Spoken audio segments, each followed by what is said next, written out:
hindi sila nag ano bubble wrap, hindi katulad sa atin, 'di ba? So ewan ko kung para saan to. Ah, okay. Parang ito yung bubble wrap na ginagamit nila. Ayan. So ano to? Ah, lotion. Kasi sabi ko sa kanya, wala na akong lotion. So ayan, siguro bumili siya ng lotion. So ayan, dahil nga yung skin ko is may ano skin problem nga ako. So ito yung binili niya. Ayan.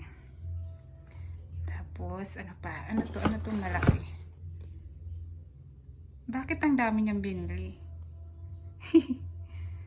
Ayan. Malaki-laki na. Baka hanggang next 2 taon. So ano naman? Ayan, may note siya. Tika lang. Babasahin natin. Ah, wala to. Wala to. Ah, wala siyang note. Wala siyang ano. Wala siyang wala.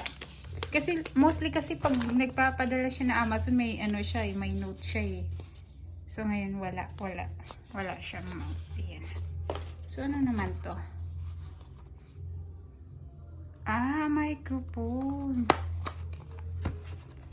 Pasensya na kayo sa aking background ha, kasi yung kapitbahay kasi nagbi-video okay sila. Everyday naman talaga sila nagbi-video okay. Microphone. Ano yung ba ito? Ayan. Uy, ganda ng lagayan. Tingnan natin ano pa yung ano. Hirap na hirap ako, guys.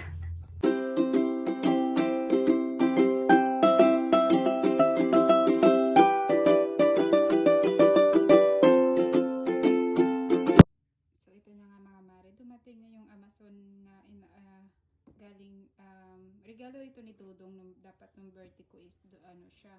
Kaso lang hindi na siya dumating sa tamang oras. So hanggang ngayon hindi pa rin ako makamove on kasi nung birthday ko ganito kasi yon, nung birthday ko walang pumunta kahit na isang bisita, walang ni isang ano tao na tumawag para bumatis.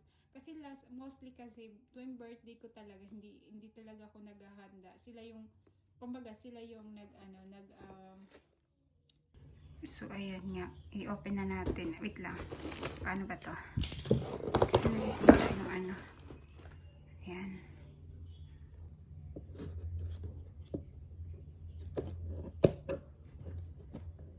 Hirap na hirap no kasi isang kamay lang ginamit ko.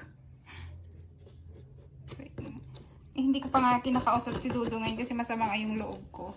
Hindi ba? Pinagbintangan pa yung walang kasalanan. So, ayan. Dumating na nga siya. Tignan natin kung anong nasa loob. Kasi ayaw niya nga sabihin ko anong yung binili niya eh. So, parang sabi niya nga surprise daw. So, ayan. Isirain na natin. Hindi naman nato kailangan eh.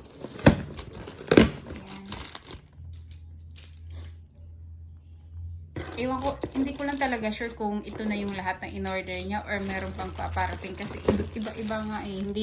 Hindi sabay-sabay na dumarating yung pag nag-order siya galing sa Amazon. Yan. Yung iba naman minsan, pag hindi siguro magkasya sa box. Ano ba? Yan na yung nakikita niyo na yung sa loob. Ano kaya ito? Yan, ganyan sila mag-pack. Hindi sila nag bubble wrap, hindi katulad sa atin, 'di ba? So ewan ko kung para saan to. Ah, okay. Parang ito yung bubble wrap na ginagamit nila. Ayan. So ano to? Ah, lotion. Kasi sabi ko sa kanya, wala na akong lotion. So ayan, siguro bumili siya ng lotion. So ayan, dahil nga yung skin ko is may ano skin problem nga ako. So ito yung binili niya. Ayan. Tapos, ano pa? Ano to? Ano tong malaki? Bakit ang dami niyang binili? Ayan. Malaki-laki na. Baka hanggang next 2 taon. So, ano naman? Ayan, may note siya. Tika lang. Babasahin natin. Ah, wala to. Wala to. Ah, wala siyang note. Wala siyang ano. Wala siyang wala. Kasi mostly kasi pag nagpapadala siya na Amazon, may ano siya eh, may note siya eh. So ngayon wala siyang note. Ayan. So ano naman to? Ah, microphone. Pasensya na kayo sa aking background ha, kasi yung kapitbahay kasi nagbi-video okay sila. Everyday naman talaga sila nagbi-video okay. Microphone. Ano yung to? Ayan. Uy, ganda ng lagayan. Tingnan natin ano pa yung ano. Hirap na hirap ako guys.